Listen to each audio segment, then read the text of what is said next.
Fala partial rotator cuff tear. É a penúltima.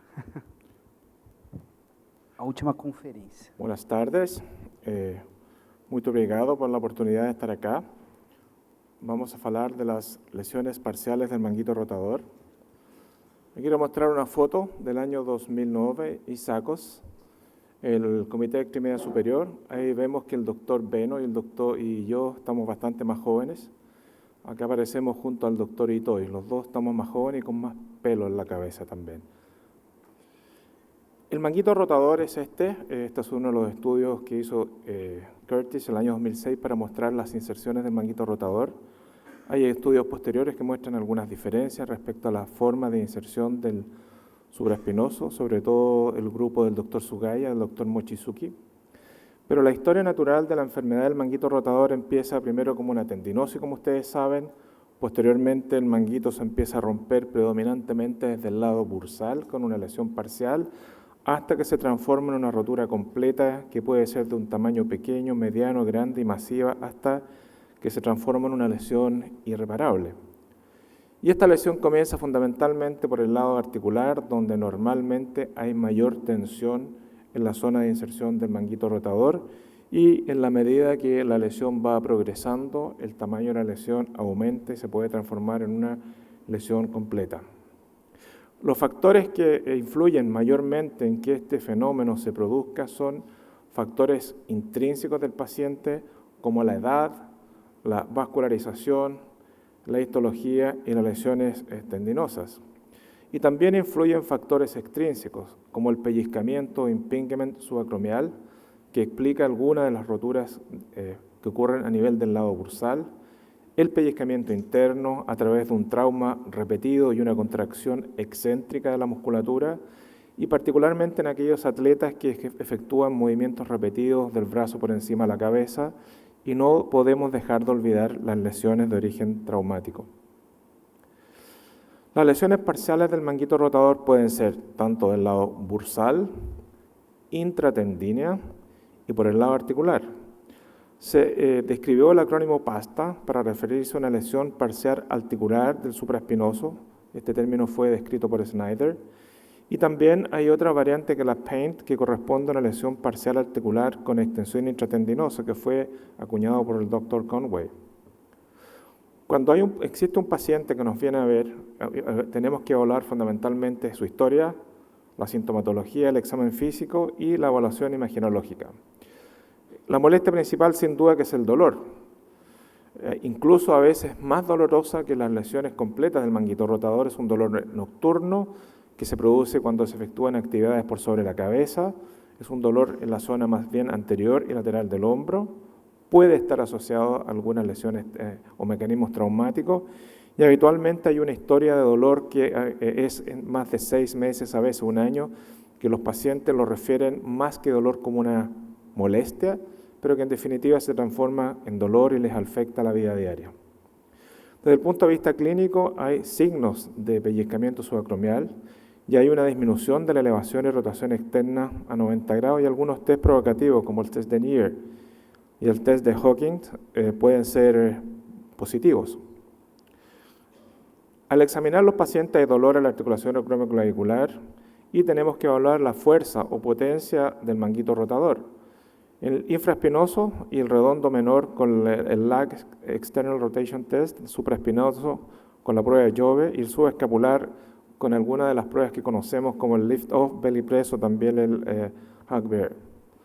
Aquí tenemos una demostración de la LAG de rotación externa, el test de Jove y el lift-off, que puede ser activo o pasivo según cómo queremos efectuar la prueba del belly press.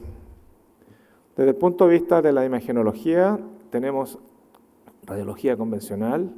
En nuestro país nosotros utilizamos con mucha frecuencia el ultrasonido. Tenemos radiólogos muy competentes y confiables que nos permiten poder hacer buenos diagnósticos, y por supuesto que tenemos la resonancia magnética.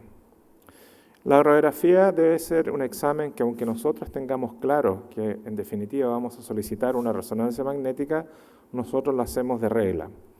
Hacemos una radiografía anteroposterior, una radiografía de outlet, una proyección axial y una proyección de zanca para ver la articulación acromioclavicular.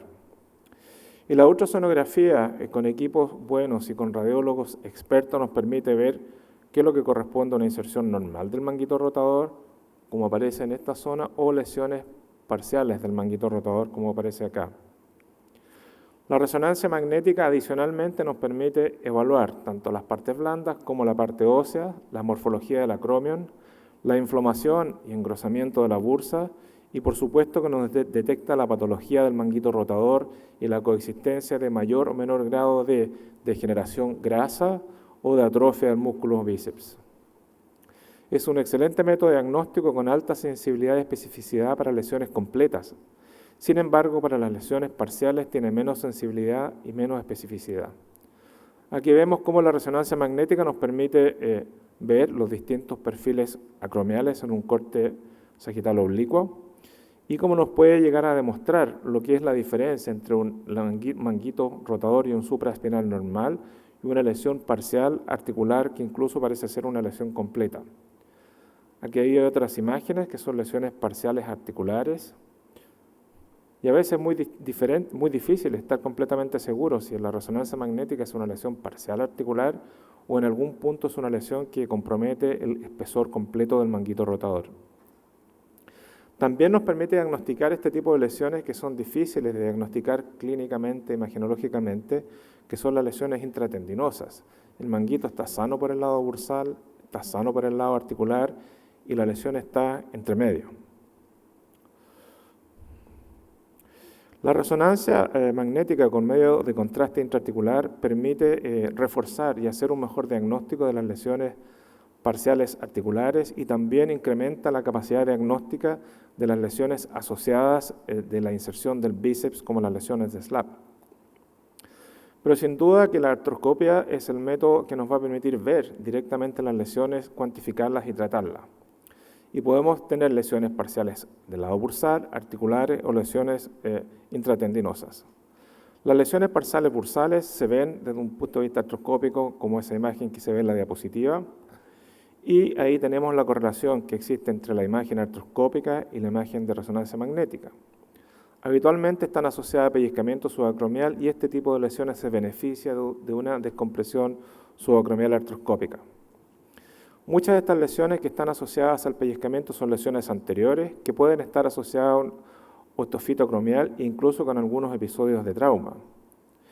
El doctor O, en esta publicación del año 2012 del Journal Journal Elbow, mostró y describió las lesiones parciales anteriores del supraespinoso, que las describió como PAST, que son muy parecidas a la lesión PASTA, pero en el lado bursal, que ocurren en el supraespinoso anterior inmediatamente por detrás de la inserción del bíceps. Son lesiones que ocurren en pacientes más jóvenes que en las lesiones completas del manguito rotador, pueden estar asociadas al trauma, asociado un ostofito coronal en el 77% de los casos y son lesiones que tienen un alto potencial de cicatrización y tienen un mejor pronóstico. Las lesiones intratendinosas son de difícil diagnóstico y es una rotura en continuidad con el supraespinoso. Y aquí vemos una imagen de sonografía y acá una imagen de resonancia magnética donde se aprecia una lesión de este tipo. Desde un punto de vista artroscópico, la técnica que yo con mayor frecuencia he utilizado es el bubble sign, que consiste en inyectar fluido o suero fisiológico en el lugar donde nosotros sospechamos que está la lesión y al existir la lesión se va a producir una distensión o un abombamiento de la superficie del manguito rotador. También está descrito la prueba del indigo carmín para efectuar el diagnóstico, en lo cual no tengo experiencia. La etiología de estas lesiones no está relacionada con el pellizcamiento, más bien estaría relacionada con degeneración, con trauma o con estrés intratendinoso. Desde el punto de vista diagnóstico, en este caso la resonancia magnética es superior al ultrasonido. La historia natural no es conocida y no existe completa seguridad si en definitiva se recomienda o no efectuar una reparación de este tipo de lesiones. Clasificaciones de las lesiones parciales del manguito rotador. Existe la clasificación de Ellman, que la divide en 3 grados y que no nos vamos a detener a detallar.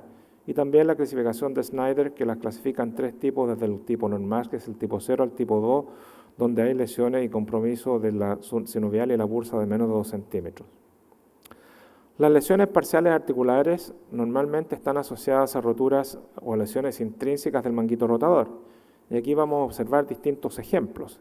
Nosotros estamos con el artroscopio en el interior de la articulación y nos aparece inmediatamente un fragmento del manguito rotador que está inmediatamente frente a nuestra vista, o en algunas ocasiones, como acá, no hay un fragmento, pero sí vemos que el área de inserción del manguito rotador está disminuida. Aquí hay distintos ejemplos de roturas parciales articulares. Se ha intentado incluso hacer algún tipo de descripción. Hay roturas con tipo flap y otras roturas bastante más grandes que son las que se ven en estas imágenes artroscópicas. La mejor forma de evaluarla es con el palpador, el cual nos permite determinar exactamente el grado de desinserción. Y cuando estas lesiones son más de un 50% y nosotros tengamos la intención de efectuar una reparación, es muy útil efectuar una marcación con una sutura de PDS que nos permite identificar desde el lado bursal cuál es el punto donde se encuentra la lesión del manguito rotador.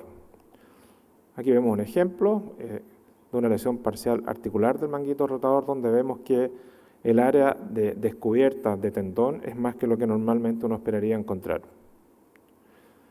El footprint o la huella plantar del manguito rotador normal es la que aparece en la diapositiva de la izquierda y acá ustedes pueden ver de que existe una zona donde no hay fibras tendinosas del manguito rotador en la zona de inserción y eso significa que en ese lugar hay una desinserción. El ancho del manguito rotador es variable del supraespinoso, siendo a nivel del intervalo rotador de 11 milímetros y posteriormente hasta 12 milímetros. Y la distancia que existe entre el borde margen articular a la zona de inserción tendinosa es en promedio 1,7 milímetros. Por lo tanto, si hay una zona mayor a 2 milímetros, significa que en ese lugar hay una desinserción. Hay factores secundarios que influyen en las roturas parciales del manguito rotador y que pueden afectarla. Las lesiones de SLAP, de alguna manera, aumentan la inestabilidad del hombro tanto en un sentido anteroposterior como en un sentido superior e inferior y podrían estimular a que el manguito se lesionara más.